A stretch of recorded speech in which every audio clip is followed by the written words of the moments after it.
The manhwa begins with the church's pope appointing new priests in the Canbrum's temple. Everyone who came to witness the ceremony held their breath, hanging on to the pope's every word. Watching as 10 new priests were ordained.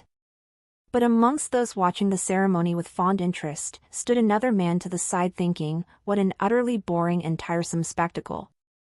But instead his gaze lingered on something else, the Saintess Volota Rosebeth. There wasn't a single soul in the Renhard Empire that didn't know her name. Volota was born blind and abandoned at a rural temple, where she was raised as an orphan. Then suddenly when she turned 17, an oracle revealed that in a small rural temple, located 300 miles away from the Great Temple, a saintess had been born. From that day on, Volota was granted immense divine power and sight, marking the rise of the Renhard Empire. The Pope rushed to the rural temple and brought Volota back and then declared afterwards to the empire that a saintess had been born. The citizens of the empire were filled with immense gratitude and praised her endlessly for her devotion to the empire and the gods. She was loved. After a long time of silently watching her in the congregation, he parted his lips to speak, instinctively blurting out her name, Volota. She turned around immediately having heard her name, but more than she who was startled because she just heard an unfamiliar voice call her, he was even more shocked. His face went rigid as he tried to process if she just looked at him. She turned to leave and his rigid expression vanished with her. Rather, his face twisted into something utterly deranging, his lips curled into a smile as he called himself an idiot. Because even though he knows she's someone no one should dare covet, he simply just can't let it go. As he watched her leave, a final thought lingered in his mind, how pitiful it was because in the end, he'll never be blessed enough to hold her gaze, not in that lifetime. In a new scene, a person suddenly delivers a heavy blow to a log, splitting it in two immediately. Behind him, who panted angrily, 2 men gossiped behind him. One remarked that the captain was going to wreck the training grounds again at that rate, while the other added how he'd been in a foul mood ever since the appointment ceremony. The conversation about the captain's sudden shift in his actions, however, didn't end there. During their break, another knight brought it up again, asking why the captain was in such a bad mood. Clueless, a knight asked if he really looked that bad, and the knight responded immediately saying yes. A knight immediately panicked, asking if he was serious, revealing he just finished unpacking all his stuff, while his friend added with a scoff as he raised a bear to his mouth that was why he never bothered unpacking. Sidon Blackwood. The captain of the Holy Knights of the Canbrum's Temple, the only son of the esteemed Blackwood Marquis family, who at the tender age of 17 had survived 2 years in a brutal subjugation war. Also at 19, he'd killed the Death Dragon, earning the title of the youngest swords master in history. When he hits his limit with his foul moods, he goes out and slaughters monsters. A knight glances up, a bead of sweat trickling down his face as he ponders on how it was a sight they'd all gotten used to, but this time it seemed even worse. He called out to the captain, his voice faltering as he remarked that he even felt sorry for the dead monsters too. In the present, a knight asks if their captain was seriously heading out again, bringing up how they'd only just returned 3 days ago, with another adding that he was supposed to attend his sister's wedding in 3 days, but the knight in front of them simply spat with a light chuckle, "Hell if I know." He stood alone with his arms crossed, trying to understand why their captain suddenly get in such a foul mood and ruin everyone's plans. He let out a sigh before moving to comfort his comrade, while wondering why the captain seriously refused to let the knights enjoy even a single day of peace. On the other hand, their captain glanced up in the sky and noticed that night was a full moon. Just as he was absorbed in his own thoughts, considering how time had really gotten away so quickly, he sensed something. Holy power? He felt something twist inside him immediately, even though feeling energy inside the temple was nothing new but what he'd sensed just now. That was the kind of power used to attack someone. Outside a man's apologies, he explains that the resistance was stronger than usual, so he had to use holy power. Hearing how the man had resisted, his comrade immediately asks if he doesn't think he could cause harm to the saintess. The man offers to check again to make sure, and his assailant urges him to be quick with it and report back. He reminds him they're running out of time and tells him as soon as the mass ends, they need to move, saying if they vanished as soon as the saintess did, it might raise suspicions. However, the conversation they thought they were having in secret was overheard by the captain of the Temple Knights. He recognized them immediately, these two, Cardinal Louver and Priest Felton, especially Felton. He was one of the people who assisted the Saintess up close. Dragging a prisoner transport wagon all the way to that storage shed on the outskirts, he couldn't help but wonder what the hell they were planning. He pulled the sack over the man's head off and was taken back by the appearance he'd met underneath. That man, he was a death row inmate scheduled for execution in a few days. He clenched his fist, his anger rising as he wondered what they could possibly be planning to do with him by bringing him to Velota. The scene shifts to Priest Felton twisting his head in confusion. The cardinal noticed and asked what was wrong, and he responded asking if it didn't look like the man had grown taller. The cardinal called it impossible and asked about the holy restraint tied to him, and after realizing it was still intact he apologized, calling it his mistake.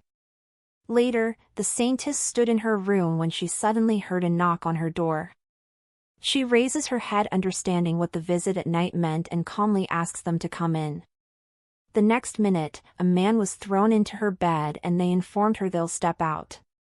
But Felton left a few words for her: any sounds from this room are completely sealed, so if you need help, please ring the bell. After they took their leave, she walked to the bed and then, next to the man beside her. She stared at him, and for a moment it seemed like she hesitated. However, the next minute she suddenly got on him. Her hands trembled as she loosened the belt around his waist, and the captain, confused by her actions, tore through the restraint. As she fell backward, she wondered how a death row inmate could manage to break the holy restraint out on him. However, when the bag over his head was snatched off, she realized it was instead Sir Sidon. He pinned her to the bed, his voice sharp as he demanded, "You better explain what is going on here, in a way I can actually believe." Saintess. Earlier, a wagon rode quickly on the steep road. Felton in a monotone voice muttered that the full moon had come and turned to the cardinal with an urgent expression, asking if he was sure the Saintess would be all right. The cardinal responded saying yes, she's fine. He told him that the Saintess was far stronger than they imagined. He mentioned that she had been prepared for that day for a long time and asked him not to allow her resolve to waste. Felton, however, simply asked if that simply wasn't far too cruel for her. He followed after, asking if he was really saying that there was no way to break her curse. The cardinal responded saying they hadn't found a way yet, and mentioned that even the Pope was doing everything he could to uncover a solution, so all they could do was wait. But suddenly Felton admitted that he still didn't understand and asked why they brought a death row inmate of all people. He brought up how he was a violent man who killed 5 people with an axe and asked if they could have brought someone else, but the cardinal's sharp voice retorted sharply, "No." He explained that if a word of that ever got out, then it would destroy not only the Saintess but also the reputation of the entire temple. That was why a death row inmate, someone who could be immediately silenced after the ritual, was the cleanest option. Tonight nothing happened to the Saintess, not the next full moon, not ever. By tomorrow, it will all disappear as if it never happened. Sidon, who'd been in the back of the wagon, pondered on all the information he'd received. First, Velota was cursed. It was a high-level curse that even the Pope couldn't undo. All of that naturally made him wonder what kind of curse that was exactly. And when they finally arrived at their destination, the cardinal glanced into the wagon and gave one order: for the man inside the wagon to be moved to the tower. And in the end the situation ended up like this. Velota silently considered how she wasn't told the captain of the knights would be there, and wondered if he was already aware of her situation. She thought surely he couldn't do it then. Did the priests ask him to take on that role?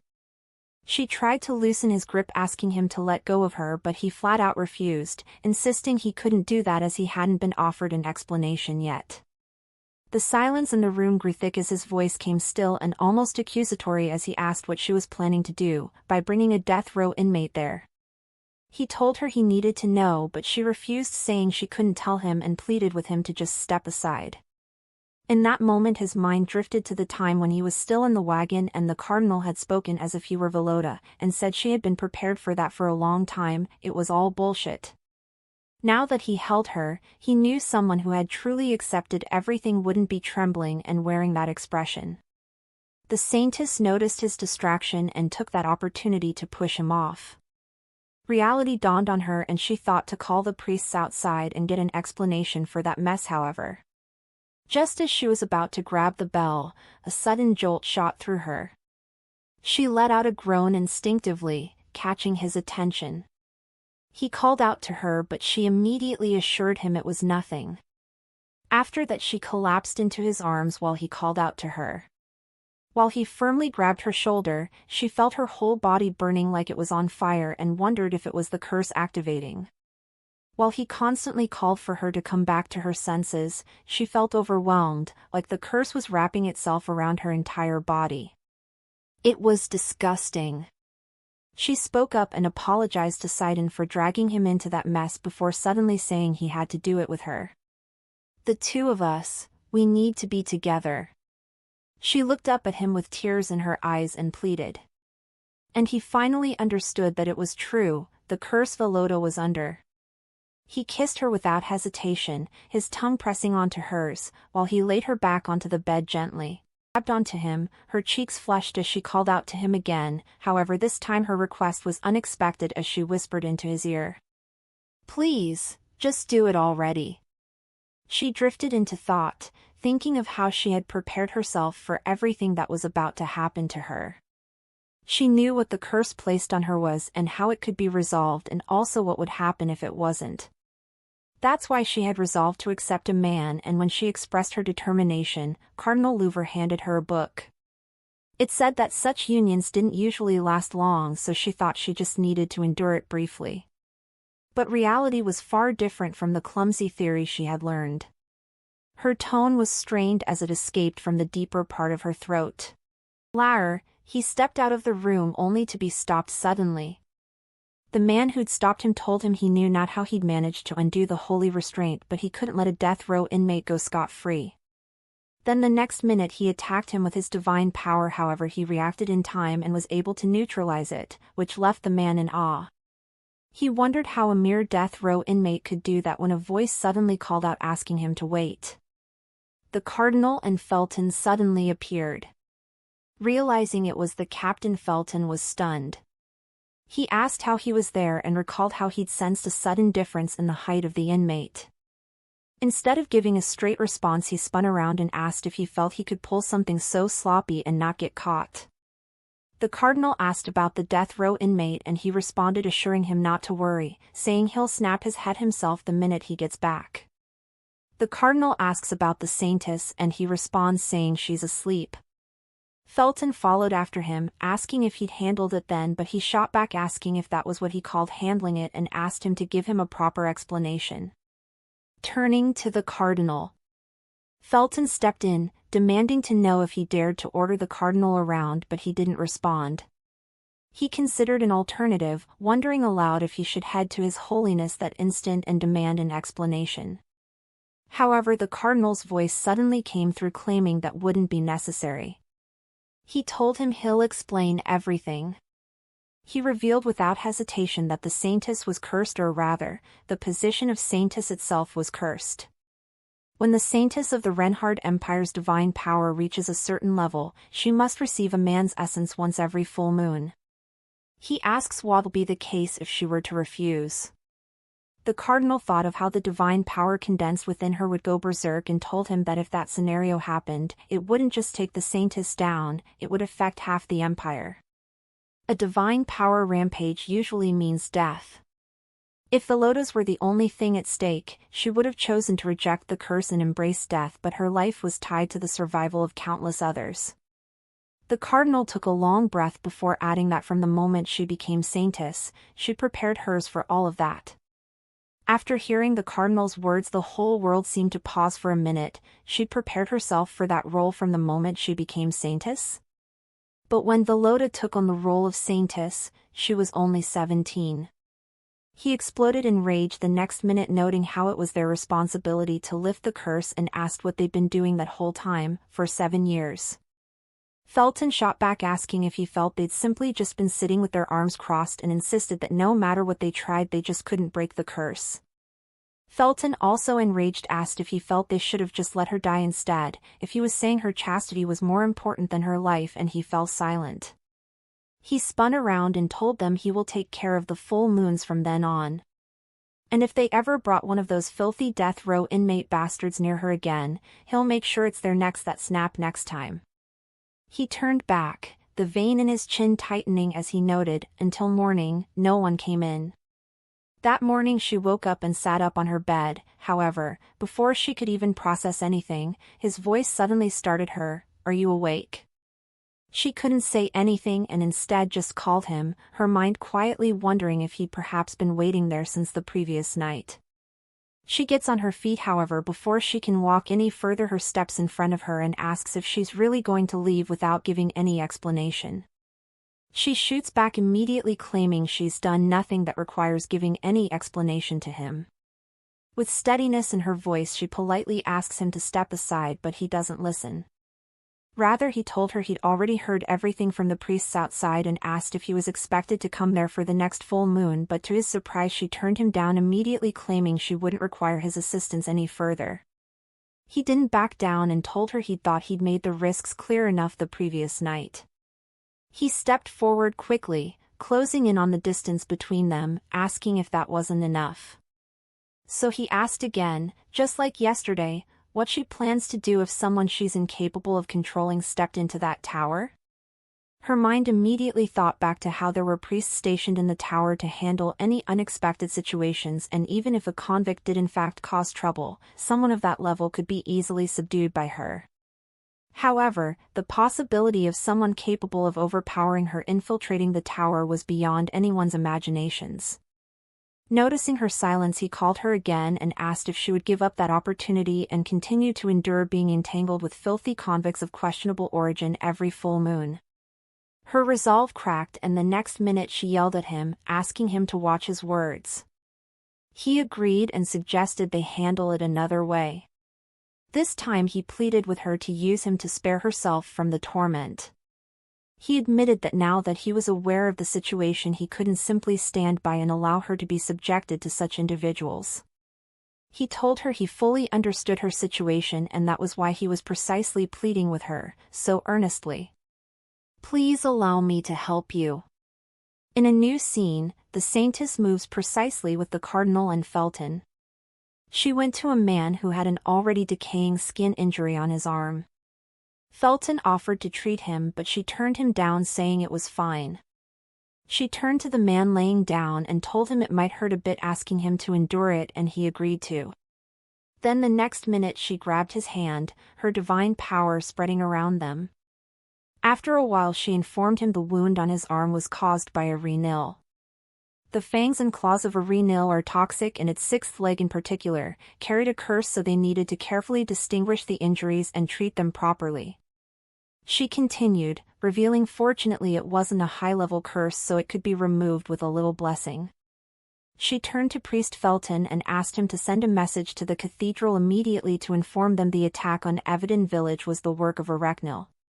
She suggested it would be wise to search the nearby forests where it might be hiding, adding that the renil, having tasted human flesh, would attack the village again within a few days. But Felton simply watched, captivated. Indeed, the divine had granted her holy power, but the gods hadn't taught her about the wounds inflicted by monsters, or how to heal them. Rather, it was a result of the Saintess's continuous research on monsters and the study of blessings. He clenched his fist to his chest, wondering how a priest couldn't respect such a saintess whose efforts have borne such fruit. He agreed to the cathedral right away. Later that night, the saintess returned to her room. Finally she could take a breath. After everything that happened the previous night, her body felt perfectly fine now, and the spiritual energy she'd felt while helping the patients was noticeably stronger than usual. And she couldn't help but think, maybe it's better that it was discovered by him after all. When she thought about the despair of pulling down the pants of a death row prisoner, that was certainly a better outcome. She had steeled herself to face the worst and push through despite everything. When she thinks back to how desperate she was in that moment, she realizes that might have been a fortunate turn of events. But still, she couldn't wonder why of all people, it had to be the captain. His words echoes in her mind. If those filthy bastards ever touched you.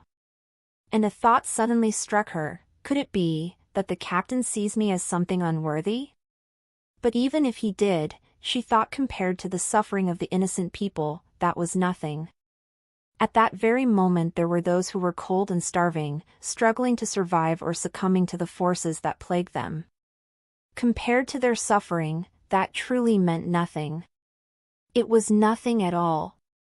The Holy Knights received a message from the Saintess that Recknels might be hiding near the village and swiftly hunted down the hiding Recknels.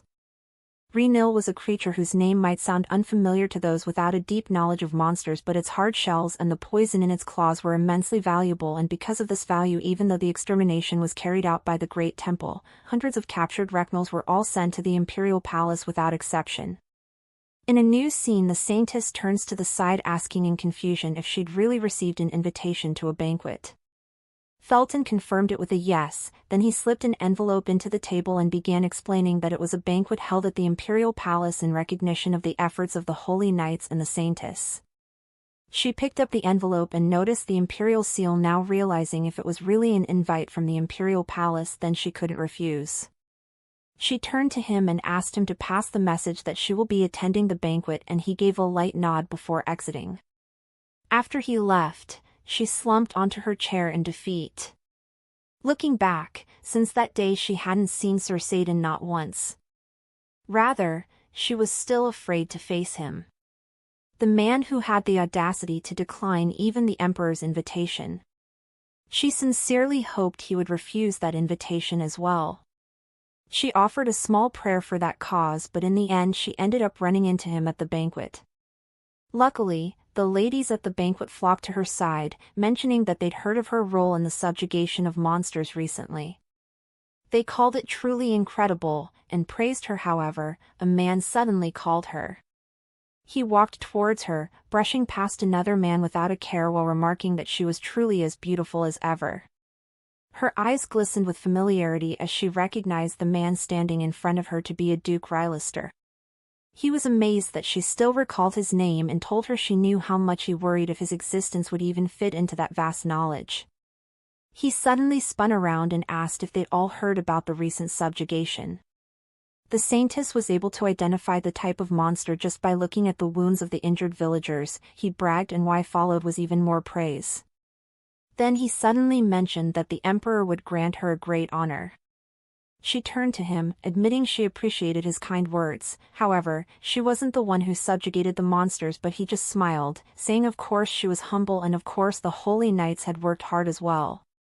Then he revealed that for the next service he would like to offer his support, asking if he may dare wait for the Saintess's message. He explained that if she would grant him the honor of dedicating himself to the divine and serving the people of the Empire, he would be overjoyed as a member of the Imperial family. She responded immediately, saying of course she would make sure to contact him, and he immediately ordered everyone to raise their glass for a toast to the Saintess in gratitude. But through it all, the captain of the Holy Knights, Satan, stood to the side alone. Later, after the Saintess went out for some fresh air, Satan suddenly called her. She stumbled back in surprise, but he cut in and told her there wasn't any need for her to be so surprised. He asked if she was all right, and she responded saying she was fine. She mentioned something about hearing the Holy Knights were going on an expedition, and he confirms it, saying they'll be back in 15 days, asking her not to worry about other things.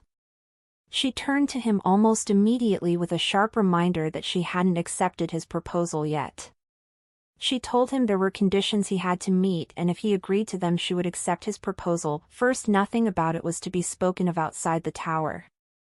Also, she asked him not to speak to her outside of it, telling him there should be no waiting for her like that day.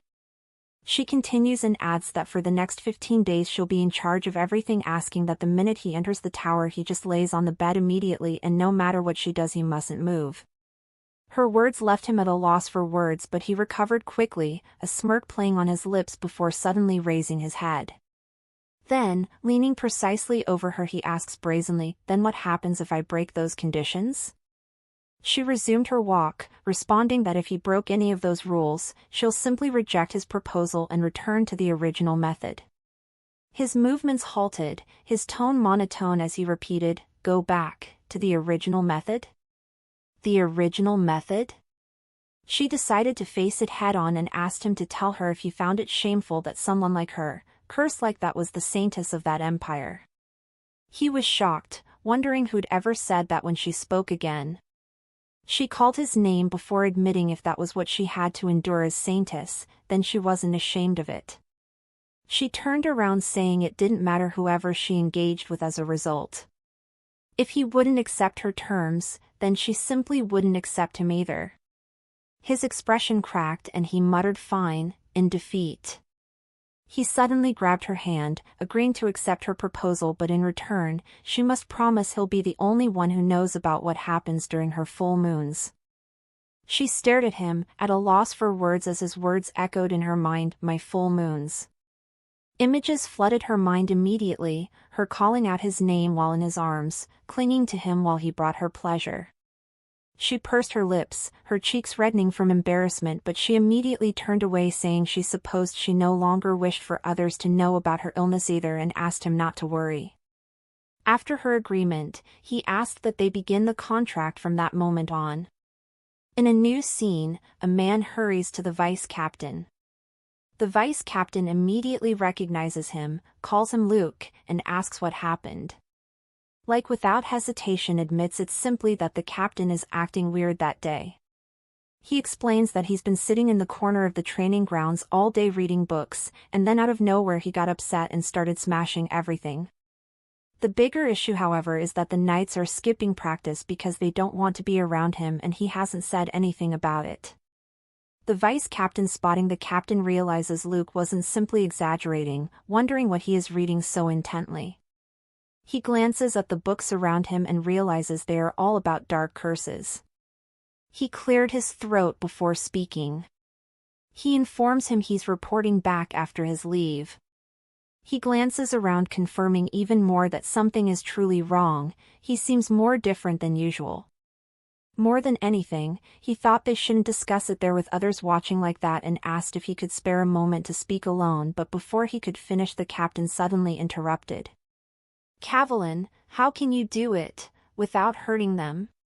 He simply stared back in shock, wondering what he was on about, whether he was looking for a curse to kill monsters without hurting them. He responded saying he doesn't think it's possible. He brought up how he's always aimed for their vital points while hunting, so at least they probably didn't suffer so much, and hoped that the creatures who died rest in peace, but the captain quickly cut him off, demanding to know what nonsense he was spouting.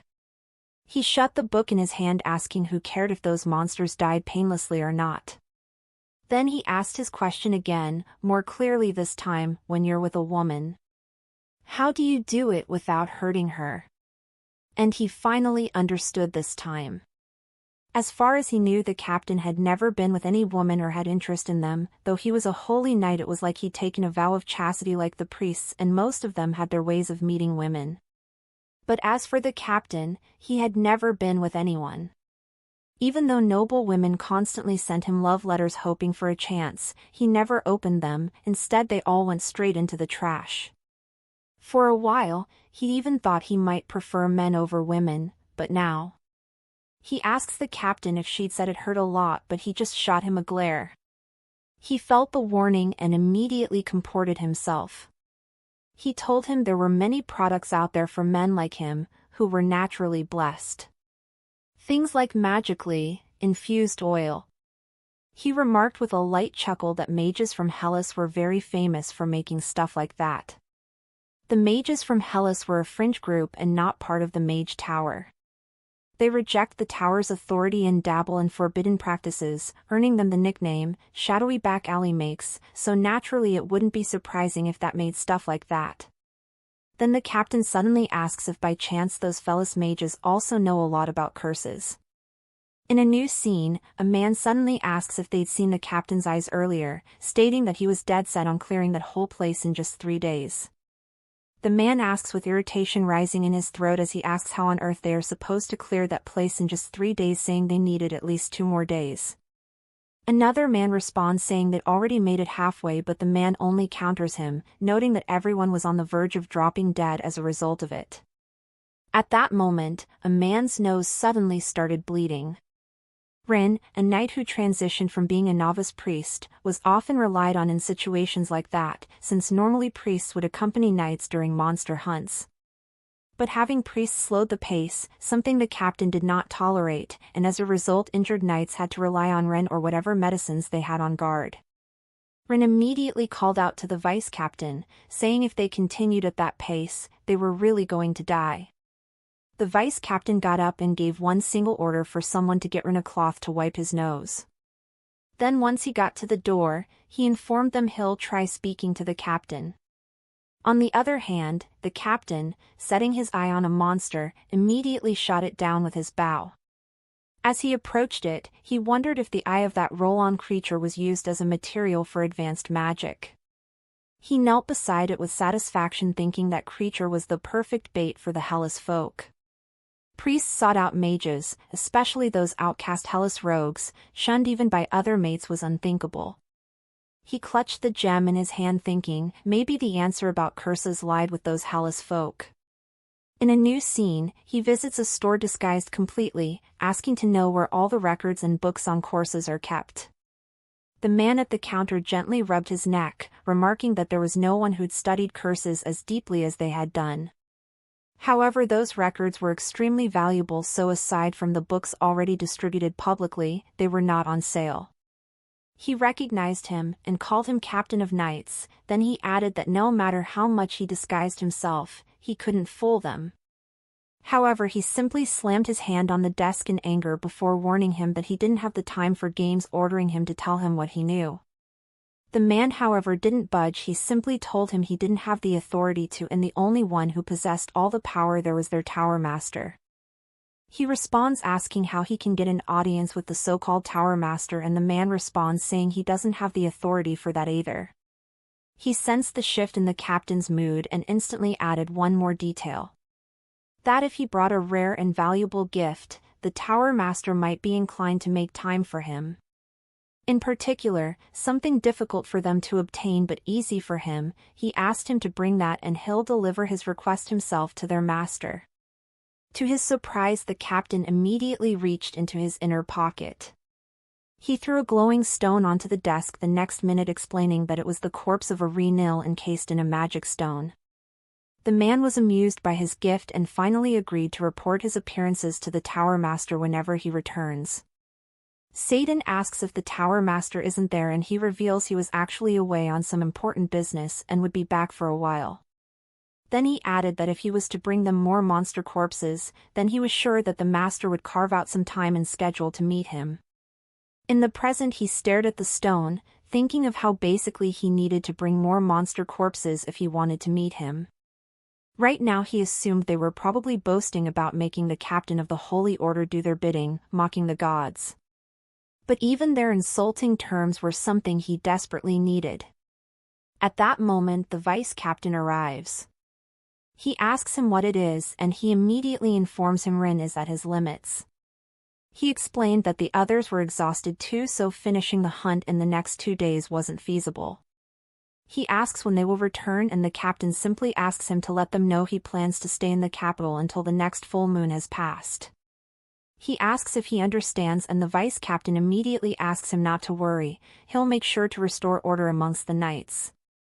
Rumor has it that the knights, after being worked to the bone for over 2 years without more than 3 days of rest, were granted over a month leave following those words. The single promise reignited the spirits of the near-broken knights, lifting their morale to sky-high levels. Thanks to it, the Canbrum Holy Order completed the hunt in a record 3 days and returned to the capital victorious. Soon, the day of the next full moon finally arrived.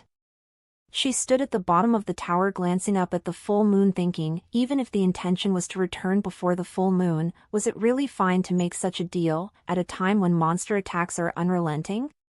She stepped into the room, her mind drifting to the conditions she'd set for their cooperation. When she finally arrived, he gave one simple comment as he laid on the bed, "You've arrived." She presses her eyes shut, her face burning as she wonders if by chance he was doing that on purpose. She calls him and he responds flatly with a simple yes. She asks if he was waiting for her like that, and again he simply reminds her how she told him to just lie down. He asks if he should get up, but she refuses, asking him to stay still. She lowers her head, taking in a deep breath as if to prepare herself properly. She glances at him and recalls how the last full moon, she ended up facing Sidon unexpectedly and barely had any time to process the situation before things escalated. He'd taken control of everything that night while she didn't do a single thing, but she couldn't keep leaning on his generosity anymore. Once she climbed on top of him, the realization suddenly hit her, having to handle everything by herself was indeed more troublesome than she'd thought. Glancing down at him pitifully, she asks him to shut his eyes and he agrees without wasting any time. She let out a final groan, before collapsing onto him, relieved the second full moon was finally over, but that was when he suddenly called her. He asks if he can finally open his eyes, but to his surprise she tells him not yet. The final word caught in her throat and he called her name in panic. She screamed, her whole body shaking violently while he grabbed onto her, asking her to listen to him. He called her name repeatedly, asking her to look at him, but he got nothing in response. Rather, he noticed her increased body temperature and thought he was sure they'd finished already, so why was that suddenly happening? She thought it didn't make any sense after all. The curse demanded the essence of a man and it had been given that already. So, why the hell? Is it still unsatisfied, growing and craving something more? Burying her head in his chest, she called his name softly and brought up the curse, saying it still wasn't finished yet. She stared at him with tears in her eyes and barely suppressed desires, and with a soft plea asked him to help her. Seeing her so helpless, he simply thought that if he'd known it would come to that, he would have bought the oil from the Hellas mages back then. Then he simply spat, "This might hurt a bit.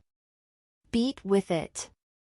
After regaining her consciousness, she immediately expressed to him that she wished to break their contract. He immediately asks what she's talking about and she responds, telling him that wasn't something he should beat, it wasn't his burden to carry.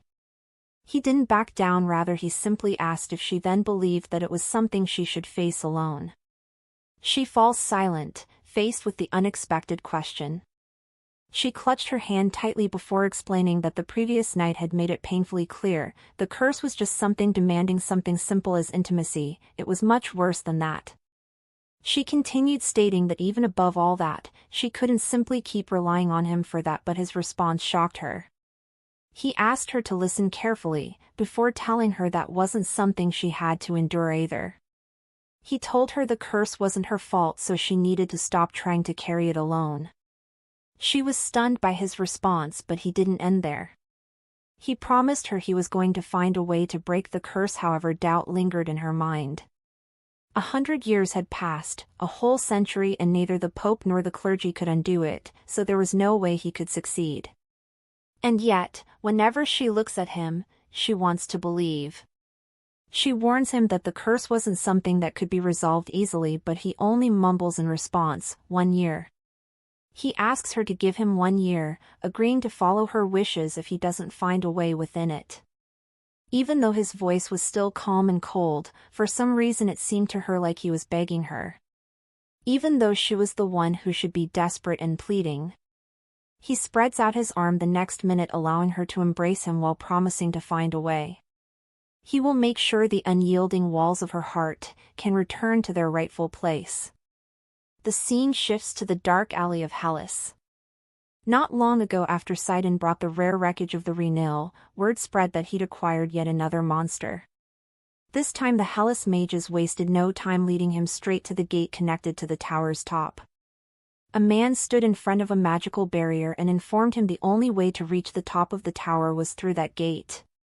He stepped inside it without hesitation, yet, the minute his foot reached the other side, a voice suddenly commented that he's been waiting for him. A man with green hair and folded arms remarked that he must be the renowned knight captain of the Holy Order. He introduced himself immediately as Yever Randall, the master of that tower. The captain stood stunned, having expected some sly grisly old snake, but instead the man that stood in front of him was way younger than he'd thought. He doesn't waste time with small talk and reveals the reason he's there. He was looking for a way to break a curse, asking if he can help him. Yurden, after a brief observation, thought it interesting that the captain of the Holy Order would come all the way to Hellas to undo a curse. He drew the most obvious conclusion, taking that as a sign of the captain's desperation, and didn't miss the opportunity to praise himself. He boasted about his works, saying he delved deeper into the abyss of curses than anyone else alive on that continent. But first, he had to know what kind of curse it was and asked him to explain it to him. He revealed without hesitation that it was a curse that would kill a person if they didn't regularly engage in intimacy. He asks if he knows how long the curse has been active, and he responds saying 100 years. The Tower Master was taken back almost immediately. He clearly hadn't expected that.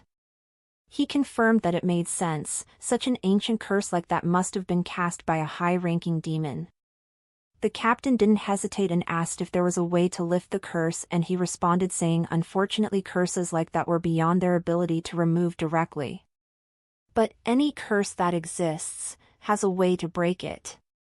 He told him he believed they shall share a crucial secret with him towards that cause. Sidon responded immediately, asking him to tell him what the crucial secret was. He didn't care about the amount, however. The man responded saying they didn't care about his money. They wanted rare materials instead, like the ones he'd been bringing them. He boasted that of course a year wouldn't be enough and asked him to bring them the resources they requested constantly for a year in exchange.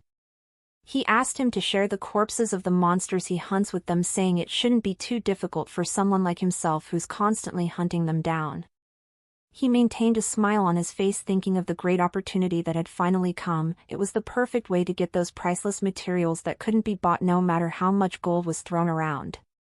He acknowledged that he's aware he might not trust them yet, but their reputation for delving into magic without hesitation has earned them the nickname, the Hellas Stray Dogs in the Gutter. But even they have dignity and principles, and above all they kept their promises. With a snap of his fingers, a contract appeared floating in the air. Then he revealed that if he accepted his offer and formed a contract with him, not only would he give him information about the curse, but he would also help him find a way to lift it. So, Captain, do you accept the deal? He tells him no one else knows about ancient curses like they do, so he wouldn't find the answer he was looking for elsewhere, asking what choice he planned to make. However, to his surprise, the captain of the Holy Order simply turned his foot away. As he watched him leave, he wondered what was happening, if he really planned to leave without making a deal. He panicked immediately, realizing he couldn't just watch him walk away like that, so he caved and called out to him, but the captain simply unsheathed his sword. Then with a quick slash, he made a cut on his palm with the blade, and with his blood gushing out, approached a certain potted plant. It was at that moment he finally understood his actions were a threat. He commanded his men to stop him immediately, but it was already too late. Then as he gasped in terror, the captain's voice suddenly came through, warning that if they were to take one more step, he would make him watch his precious tower crumble to the ground. Yevor bit his bottom lip in displeasure, considering how the captain had his blade pointed at the life essence that powered the entire tower. Which, to make sure no one ever noticed it, they disguised it as a worthless potted plant and even cast barrier to keep everyone away. So, how the hell did he figure that out? Sidon asks him to tell him whatever he knows about the curse, but he just wasn't going to give in. He raised his voice, questioning his stupidity of threatening him over an old, useless flower pot, but the captain didn't utter a single word. His face was stoic as he asked if that was how it was and suggested they find out together then and there just how really useless it is. He drove his blade even deeper, disrupting the barrier, which immediately attracted a loud shout for him to stop from Yevor. He agreed to tell him everything and ordered everyone else to take their leave. Yevor angrily thought back to his previous statement. It wasn't just a mere attempt to deceive the captain, the truth about that itself was a really important secret. Something he'd been desperately searching for himself, and now, he had to give it all away for free. The captain simply stared at him, expressionless, while he struggled within himself to reveal the truth. Finally he spoke. Be revealed to him that he had to first find the grimoire of the demon god. He explained that it was a magical tome that held the key to breaking every curse in existence. He continues, disclosing that it was created a century ago by the highest-ranking demon who served the demon god, using the god's power. With the knowledge in that book, it was possible to break any curse, no matter how strong. Sidon immediately asks where it is and he responds saying he doesn't know the precise location, but there were sparse records of it showing up in human hands over the last century and they were only chasing those clues. Sidon asks how he can be so sure it exists when he himself hasn't even seen it, but he responds to his doubt with certainty. He tells him they've never seen the demon god but they are certain he existed. The same went for the divine spirit too. However, Sidon's anger only rose, his tone grew hoarse as he questioned if all mages had the annoying habit of never answering a question directly. He demands to be shown the proof grimoire exists. Yurden rubbed his temple, his irritation evident, before pulling a book out from the shelf. After passing it to the captain, he explains that the grimoire of the demon god is one half of a twin set. The other book details how to cast every curse into existence. Feeling the captain's intense gaze, he swears he himself has never made use of it. He continues and tells him the book speaks of how to place a curse so powerful it lasts for over a century, forcing someone to regularly copulate to survive. The demon god's power, Taltha's blood, a high-ranking demon sacrifice, those are requirements that can't be found anymore. He offers him even more proof, explaining that the way he's holding it in his hand, he might feel an emptiness in its power, that exactly was to prove that it was missing a pair, and that was also all the evidence he could provide. Sidon gave him a subtle nod, confirming the situation even more further in his mind. It was just as the mage had said, the magic emanating from the book felt hollow, it was incomplete and weak, but also at the same time, its power was explosive. If the other half was found and the book was made whole, it could shake half the continent. Sidon, after a while of staying silent, opens his mouth to speak. He tells him to erase every word in the previous contract and rewrite it with the words that are about to leave his mouth. The Tower Master of Hellas, Yer Ramdel, suers to assist Sidon Blackwood in finding the grimoire of the demon god. Should he break his oath or attempt any deceit, he shall take his own life.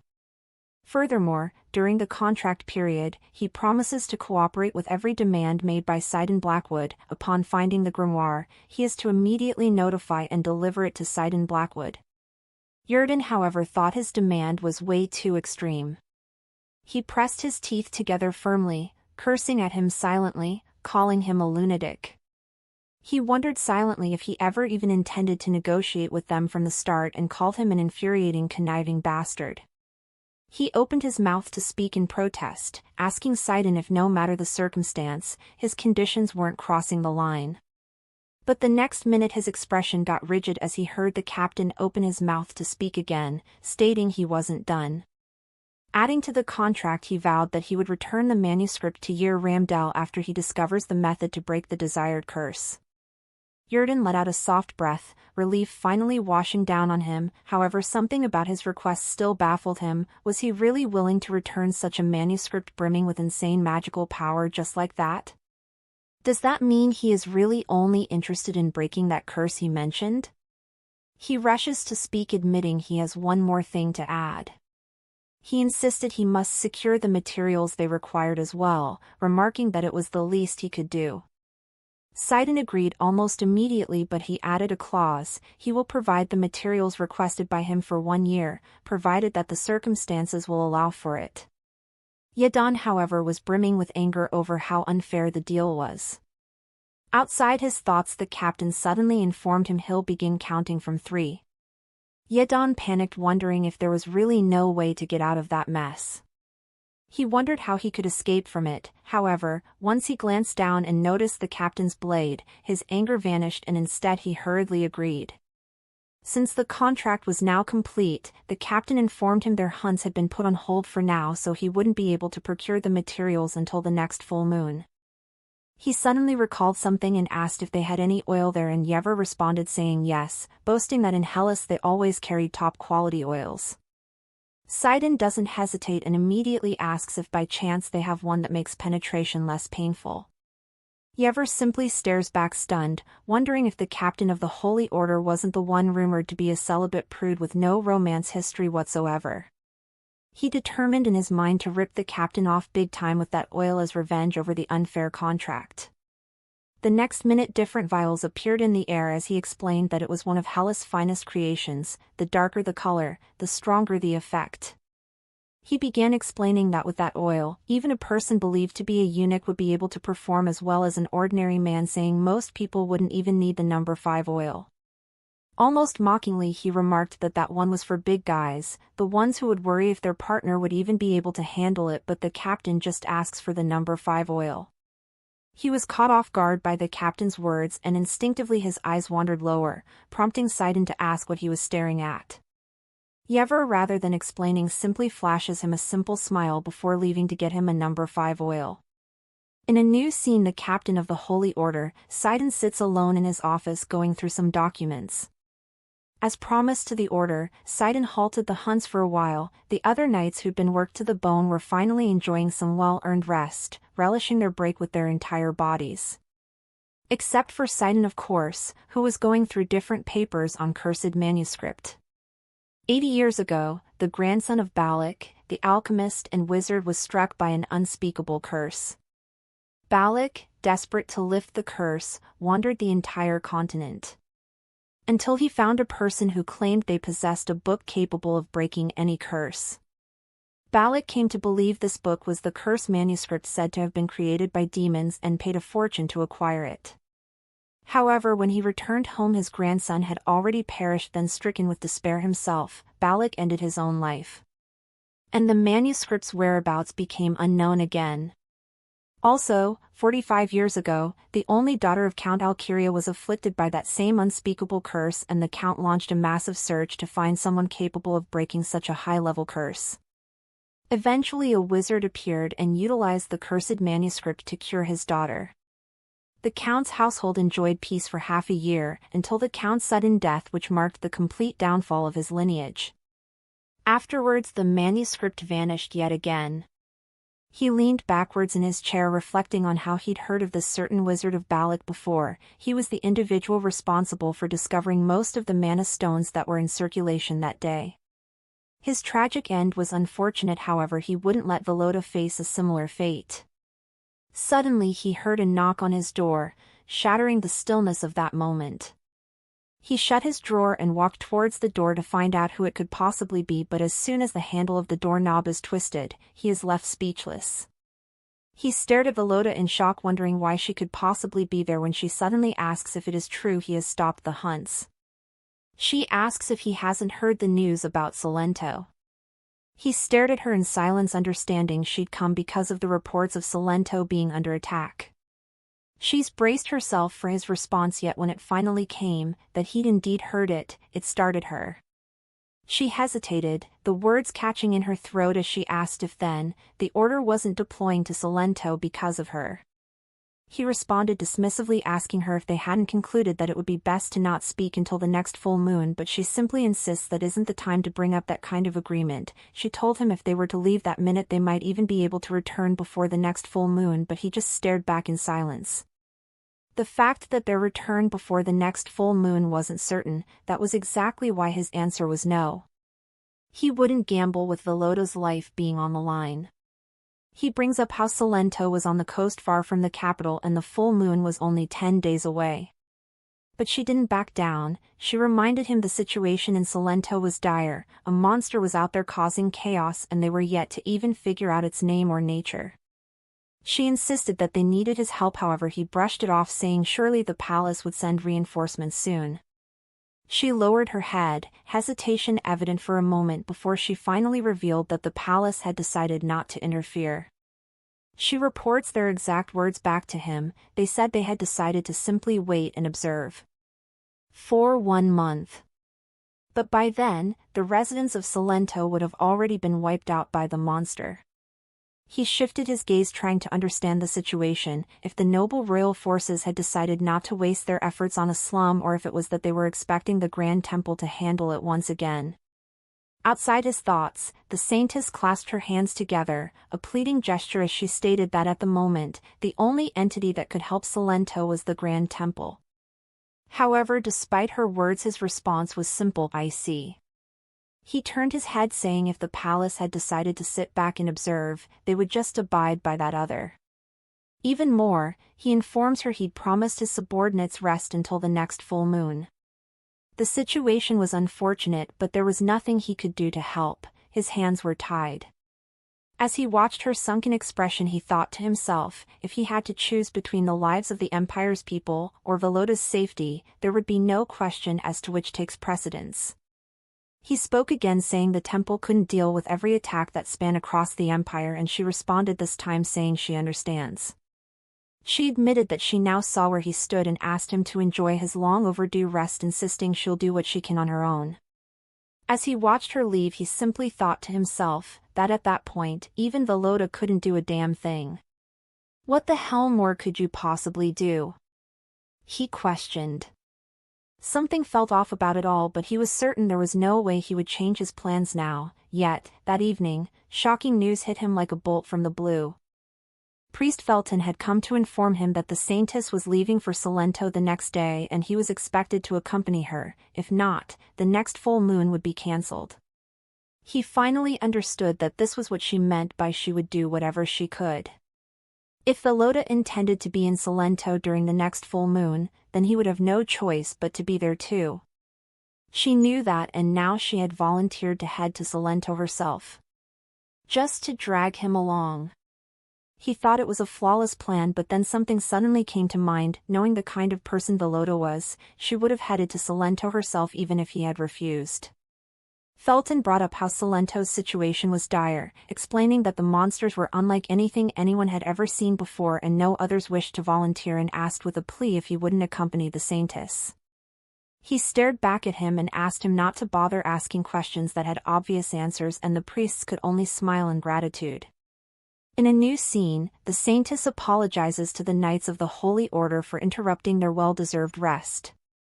She informed them she would join the hunt herself and do everything in her power to save them, since the crisis in Sento had become even more severe. Contrary to her thoughts, they took her request well and even asked that they head out to Sento at once. Behind them all, the captain stood expressionless. He was just about to turn away from their charade when something caught his attention. Behind the Saintess, a familiar voice suddenly called out. The Duke stood in front of her, stating that it was finally time for him to fulfill the promise he'd made to the Saintess.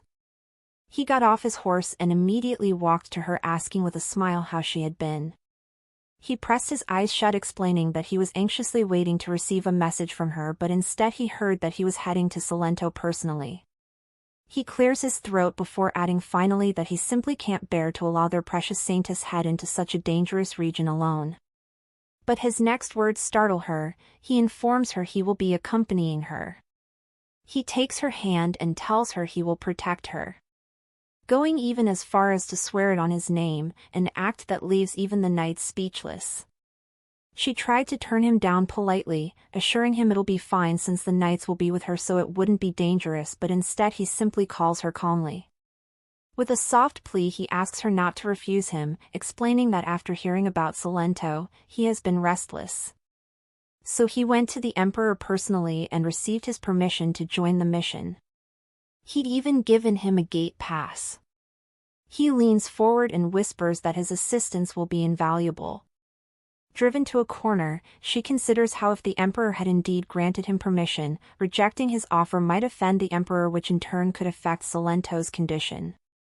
Just as she was about to open her mouth to say something, the captain suddenly spoke, bringing up how the gate could only transport a limited number of people, noting that surely all of them wouldn't fit.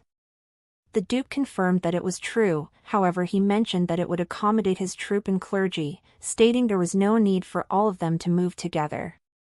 He stated that it would only complicate things further. The captain stepped forward, insisting it was their duty to protect the Saintess even if it would cost their lives. He asked him to use the gate to bring them supplies instead, saying their party and the Saintess would travel through Farron Mountain. However, the Duke simply called his plan horrible, remarking that it was an horrid thought to imagine the Saintess would be taken to a place crawling with terrible monsters.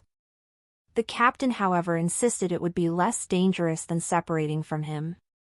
The Duke ended up agreeing anyway. They passed through the gate, and as the Duke's mind was consumed with the thought of how the Saintess was brought to such a dangerous place, the captain of the Holy Order was occupied with a monster that appeared out of nowhere. By night they had arrived at the safe zone and already camped there. The Saintess steps into the tent of the Knights of the Holy Order. She asks if he has a moment, saying she can heal the injured and wounded. The vice-captain spoke first, asking if she was sure after such a long journey, and she responded saying of course. She asks them to leave their injuries to her and line up for treatment. While she was occupied with examining the wounds of the knights, she suddenly felt the captain's gaze on her. She turned away immediately, her cheeks red, wondering why he was suddenly looking at her that way. She wondered if he was silently trying to tell her to hurry up and leave, while he was simply praising her for having knowledge of even the most trivial things.